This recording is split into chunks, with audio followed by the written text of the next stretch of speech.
भाजी घ्या भाजी, पालक मेथी करता वांगे बटाटे, या लवकर या लवकर या. भाजी घ्या भाजी, भाजी घ्या भाजी, हिरवीगार भाजी, भाजी घ्या भाजी, भाजी घ्या भाजी, भाजी घ्या भाजी.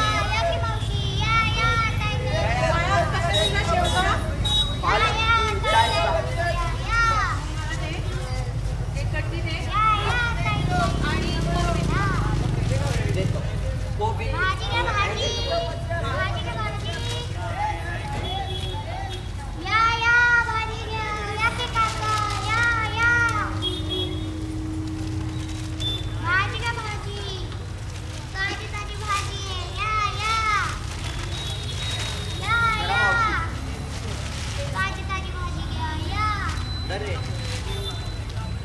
भाजी घ्या भाजी, भाजी घ्या भाजी, पालक मेथी कढीपत्ता वांगे बटाटे, या लवकर या लवकर या. हिरवीगार भाजी, हिरवीगार भाजी घ्या भाजी, भाजी.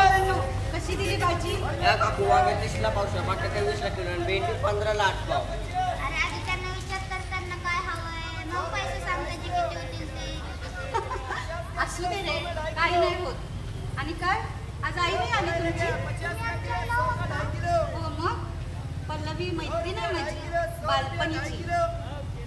आई आजारी आहे म्हणून आम्ही आलोय आईवरचं भाजी विकायला. मग काय आज शाळेला दांडी का? नाही काकू, आज शिवजयंती होती ना म्हणून आईवर आम्ही आलो भाजी विकायला. बरं काय देऊ तुम्हाला सांगा? मला एक मेथीची कढी दे, शेवगा दे आणि पालक कसा दिला? 40ला. हा ते काय रे शाळेला जातोस? हो. अच्छा कितवीला आहेस? कोणत्या शाळेत जातोस? रामराज्य शिक्षण संस्था. भरपूर शिक, मोठा हो हा. आणि पल्लवीला सांग मी या भेटतो मावशी. म्हणून. हो. किती रुपये झाले? नको राहू द्या. नको कसं, पैसे तर घ्यावे लागतील ना. व्यवहार म्हणजे व्यवहार. हे घे, नको राहू द्या. घे म्हणते ना, पैसे घ्यावेच लागतील. घे आणि पल्लवीला सांग बरं का मी भेटलो होते म्हणून. हो सांगेन.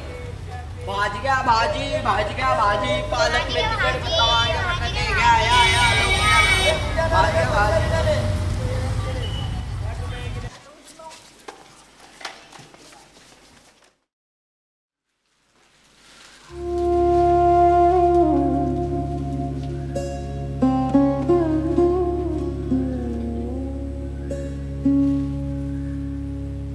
पल्लवी किती भाग्यवान आहे, किती गुणी मुलं आहेत तिची.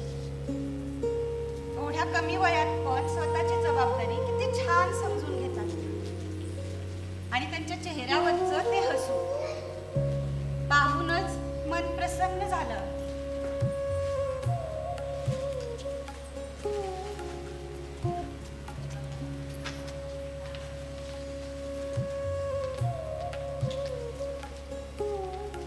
आई मला कॉलेजला उशीर होतोय, पटकन पैसे दे. ए आई आई हा कुठे लक्ष आहे तुझं? हो. पटकन पैसे दे, मला उशीर झालाय. किती हवे? 1000 रुपये. कार्तिक रोज रोज 1000 रुपये घेऊन जातोस, करतोस काय एवढ्या पैशांचं? वायफळ खर्च तर करत नाहीस ना? तू तुझ्या स्वतःच्या मेहनतीचे पैसे देते का? नाही ना. माझा बाप जे एवढं मोठं घर, एवढं पैसा, एवढा प्रॉपर्टी सोडून गेलाय ना, त्यातूनच मागतोय. तुला द्यायला प्रॉब्लेम काय? कार्तिक हे असं बोलतात आईशी? हेच शिकलायस तू आईशी असं उलट बोलायला, रागवून बोलायला?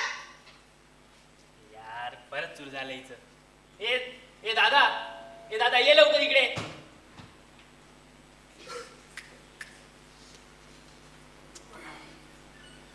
काय रे, काय लावलंय सकाळ सकाळ? या आपल्या आईला काही काम नाही का? रोज सकाळी 5 प्रश्न विचारून दिवस खराब करून टाकते. काय झाले?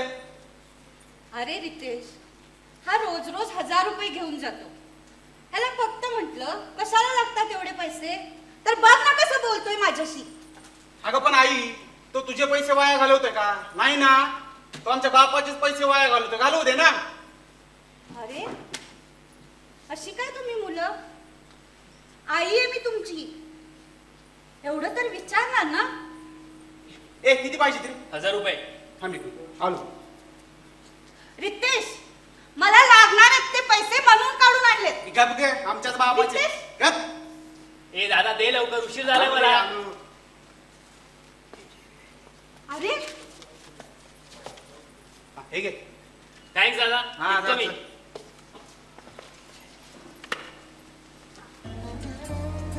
जा.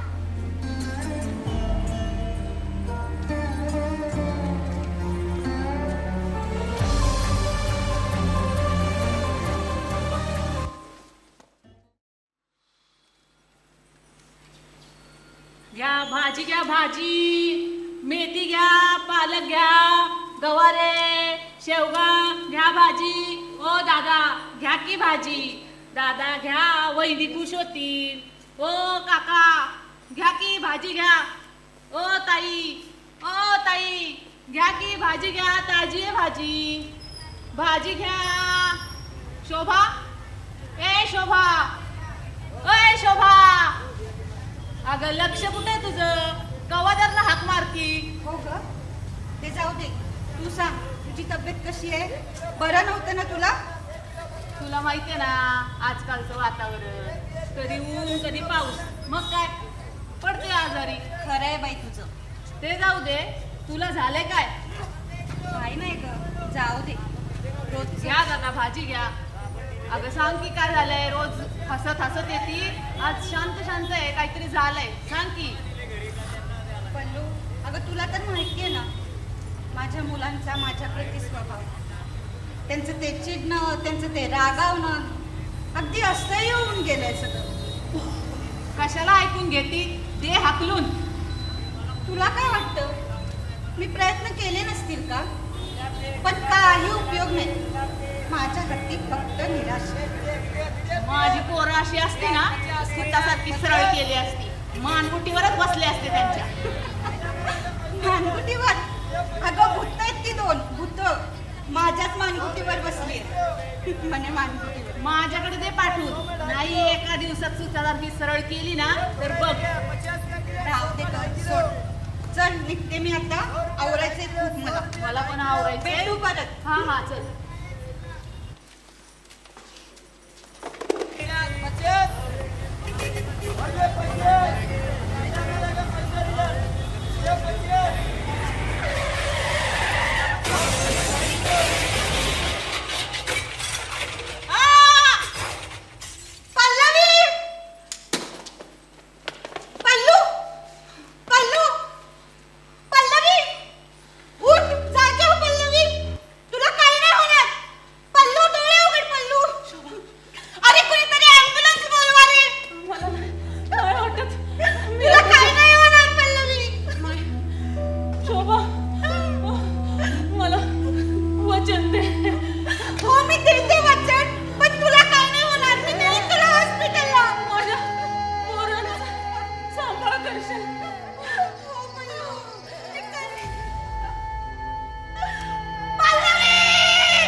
अरे बाहेरच का थांबला तुम्ही?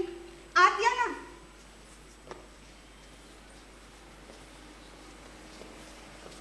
तुम्ही बसा, मी तुमच्यासाठी पाणी घेऊन येते.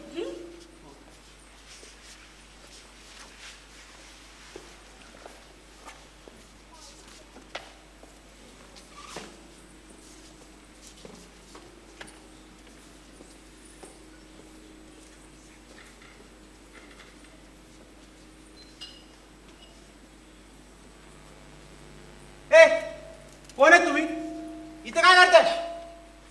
हा काय? ए बोल की, काय करता इथे?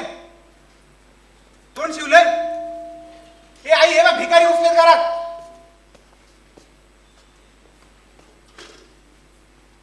रितेश, ते कुणीही भिकारी नाहीयेत. कोण आहे ते? आणि मग इथे काय करतायत? माझी मैत्रीण पल्लवीची मुलं आहेत ती. आणि दुर्दैवानं पल्लवी आता या जगात नाहीये आणि त्यामुळे त्यांना सांभाळणारही कुणी नाहीये. तुझं काय डोकं बिका फिरलंय का? कोणाला पण कसं घरामध्ये घेतीस? आणि मला एक सांग, यांना तर असेल ना बाबा, मग दे तिकडे पाठवून. अरे भेटले की देईन पाठवून त्यांना. ते काही नाही, आत्ता पाठव. ए चल निघा रे. अरे रितेश, ए चल निघ बाहेर. निघ मानलं ना. ए दादा, अरे राहू दे की त्यांना इकडे. घरातले काम तरी करतील. तसे पण नोकर शोधत होतो, बघ भेटले ना. ए बारक्या, चल माझी व्याख्या मध्ये. कार्तिक, ते कुणी भिकारी नाहीयेत. ती पण माझीच मुलं आहेत आणि ते याच घरात राहणार. आणि किमान माझ्याशी नाही, निदान यांच्याशी तरी नीट वागा. ए चल रे चल. रोजचं झालं हिचं. कोणाला पण यायचं घराने घेऊन. ए, रोजचं नाटक आहे. बाळांनो, तुम्हाला तुमची रूम दाखव. बॅग्स घ्या.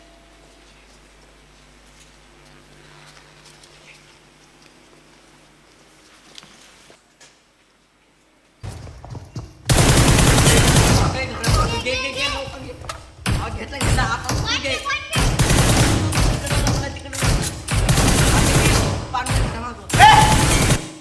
काय करताय? ये इकडे. व्हिडिओ गेम खेळतात. अक्कल आहे का व्हिडिओ गेम खेळायची? मूर्ख कुठले? दादा मूर्ख म्हणजे काय रे? मला तर वाटतंय हा गाढव. मग गाड्यासोबत लग्न कोण करणार? काय माहिती. अरे होय काय तुमचं? आणि किती पुढचा विचार करता? हा? मला सांगा, शाळेला जाते का? हो. बर. मग सांगा मला, काय शिकवलं आज शाळेमध्ये? आज आईवर निबंध लिहायला लावला होता शाळेत, पण काही लिहिताच आलं नाही. का? आई शब्द जरी ऐकला तरी डोळ्यात पाणी येतं. आई गेल्याचा त्रास सहनच होत नाही. ए, खरंच एवढी महत्वाची असते का रे आई? हो दादा, पप्पा जेव्हा कामानिमित्ताने बाहेर जायचे ना, तेव्हा आईच होती जिने स्वार्थपणे प्रेम करायची, माया लावायची, कधीच स्वतःचा विचार केला नाही. नेहमी आमच्यासाठीच जगली. बाबांची कमी कधीच वाटू दिली नाही. बाबा जेव्हा गेले, तेव्हा आईने किती साथ दिली. आम्हाला कधीच एकटं सोडलं. बरं ठीक आहे, बसा तुम्ही. बसा बसा.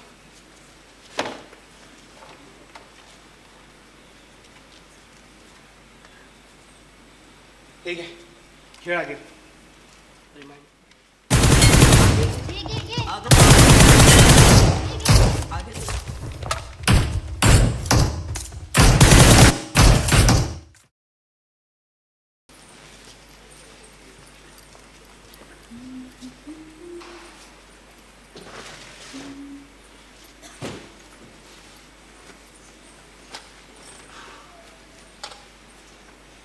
या घरात कोणी पाणी देईल का मला?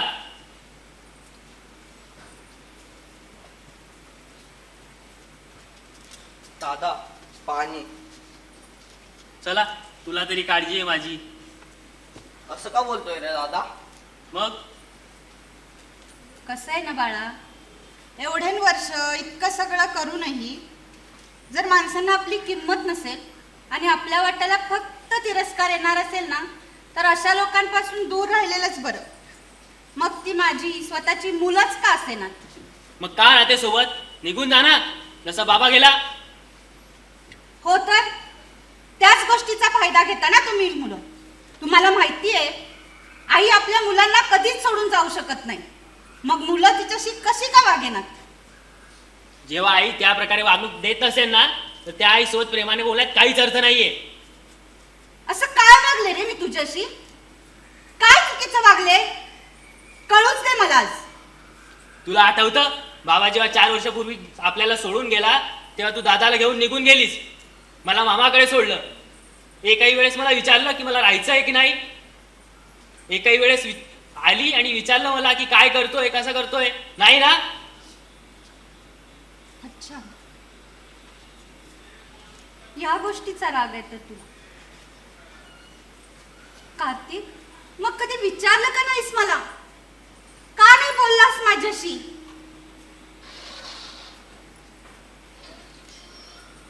ठीक आहे, आज सांगते तुला सगळं. कार्तिक बाळा, तुला आठवते जेव्हा तुला मामाकडे ठेवलं तेव्हा रितेश फार आजारी होता.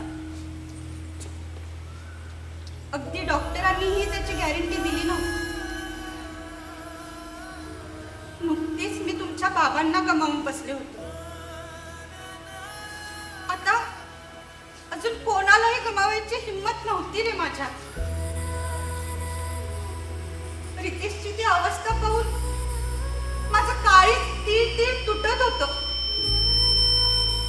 तुझ्या बाबांची फार उणीव भासते त्या काळात, पण काहीच पर्याय नाही. मग काय, रितेशला घेतलं आणि खूप देवदर्शन केलं, पूजा अर्चा केल्या, उपास तपास केले. जे कोणी सांगेल, ज्या डॉक्टरांकडे सांगेल त्या डॉक्टरांकडे त्याला घेऊन गेले.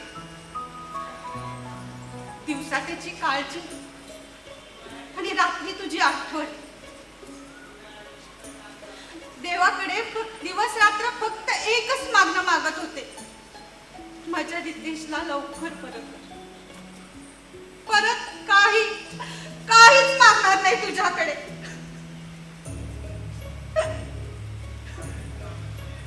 आणि मग देवाने माझं म्हणणं ऐकलं. डॉक्टरांच्या उपचारांना यश येऊ लागलं. माझा रितेश हळूहळू बरा होऊ लागला. पण या सगळ्यात तुझी फरफट होऊ नये, तुझी आधार होऊ नये म्हणून तुला मामाकडे ठेवलं. आणि खरं सांगू, तुझ्याकडे तर आजी आजोबा होते, मामा होते, पण रितेशकडे कोण होतं रे माझ्याशिवाय? माफ कर आई आम्हाला, खरंच माफ कर. चुकलो आम्ही, खरंच माफ कर. आम्हाला वाटायचं की तू दोघा भावांमध्ये फूट पाडण्याचा प्रयत्न करायचा, पण आम्हाला काय माहित तू जे केलंस ते आमच्यासाठीच केलं. खरंच माफ कर, चुकलो आम्ही. हो आई, मला पण माफ कर आई.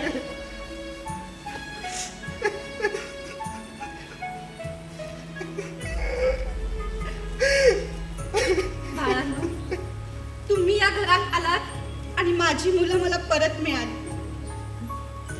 तुमची पावलं या घरासाठी शुभ लाभली. या जवळ.